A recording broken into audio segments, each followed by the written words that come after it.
Praise the lord. నేటి దిన వాగ్దానము.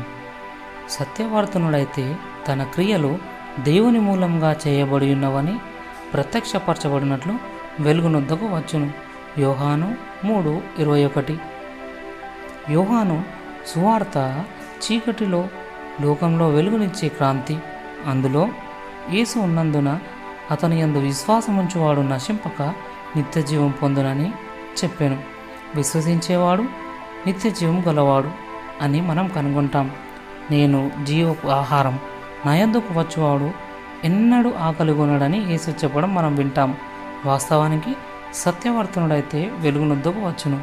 మనం ఎదుర్కొనే కష్టాలు గొప్పవి కావచ్చు, అయితే యేసు గొప్పవాడు.